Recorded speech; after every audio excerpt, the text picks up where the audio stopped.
Hey there, Coder Kids Nation. It's Jeff Ward here with another video.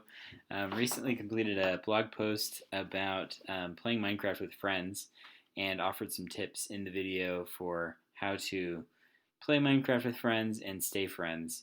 So the first thing you should know is if you're a parent, just a quick tip about how to set up a server so that so that your kids can play with friends. There's a couple of different options. Minecraft Realms is the one that Microsoft wants you to pay for and join. There's a lot of really cool like gaming options, lots of different like dungeons they can explore, and different uh, I guess you could call them mod packs that basically you can install into the realm so the your child can play with their friends, up to 10 friends in that server, and they can run around there and explore. But it's not as technical or creative, I guess you could say, as using something like Apex hosting, which is listed in the blog post. So I'd recommend checking that out if you have a child who wants to learn maybe the more technical aspects um, of running a server, and maybe has some friends who are really into Minecraft Java Edition. I would highly recommend that you just get your own server and that they can play together in that server. Now, once they're in the server, this is kind of where things can get tricky, because as with like building something with kids, whenever there's building involved, what naturally happens is you're going to build it up and then someone's going to come and knock it down. And that can cause a lot of issues from what I've seen with kids who are playing Minecraft together. So what I recommend doing, well, it's basically what the four tips are for, is trying to avoid situations where people are no longer friends because they have gotten into these fights. So I've got the blog post pulled up here, and I'm just going to run through these four suggestions. So the first one that I think is important is to give the OP rights, OP meaning operator. Give that status to someone that you know and that you trust. Not every kid in the server should have OP rights, and it shouldn't necessarily just be the kid whose parent bought it either. I would recommend that a parent have OP rights, or that maybe an older child has OP rights, someone who is trusted and can just kind of make sure that they are gonna be kind of unbiased, because these things are going to come up. Someone's going to come over and knock over your building, and then you say, well, I'm just going to ban you. And then you end up having these kind of big fights. Now, this is point number three, but should there be a consequence for their actions? Like, absolutely.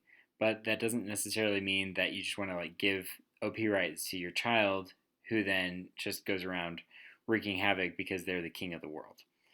All right, so number two, I would say before they start playing together, make sure that they have chosen a game mode and objectives for what they want to do that day, or what they want to do over the next like few months. Creative mode is a really great mode that most kids are really familiar with. It allows you to go in and build, build really whatever you want to build in the world, and super creative, super cool, kind of like building Legos. But personally, my favorite is survival mode, because you actually have to kind of do problem solving and get over some hurdles. And I think playing together with 10 friends would be really awesome in survival mode, because you can just do things so much faster than you can do by yourself. So you can really like collaborate and build things together, build a big house together, and put a bunch of beds in it. And at nighttime everyone goes to bed, and you wake up in the morning and get back to work. And also you can like go and explore dungeons and go on these adventures together, but it's not just like so easy, like you can't die. There is a little bit of peril involved, so I really like that aspect of Minecraft. For number three, kind of goes back to point number one, as I was alluding to, but I would recommend having a shared server as opposed to having like one person who has a server. So if you're a parent who wants their child to play and play well on Minecraft, it's really just like $2 a month. I mean, you could probably just reach out to parents and say, hey, would you be willing to pay $25 for the year so that our kids can have a shared Minecraft server? And then again, put someone that you trust in charge of being the operator, but having that shared server will kind of it's not your child's server, it's not the neighbor's server. It is like a shared server that they're working on together. They kind of, when they feel that sense of collaboration, I think there's probably more likelihood that they're gonna get over the whole like knocking down their neighbor's work and things like that.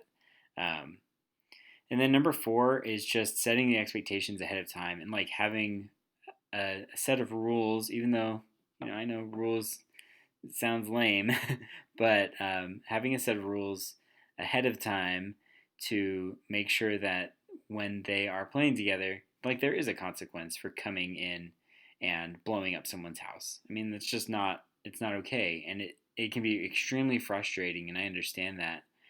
But, what is the consequence for doing something that's not cool?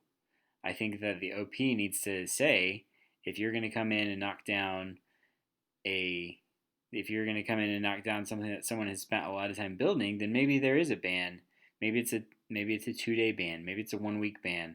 Um, maybe it's just a couple hours. I know as a teacher, it's a lot more effective to say like, okay, you're missing recess today, than like you're missing recess for the next 3 weeks, right?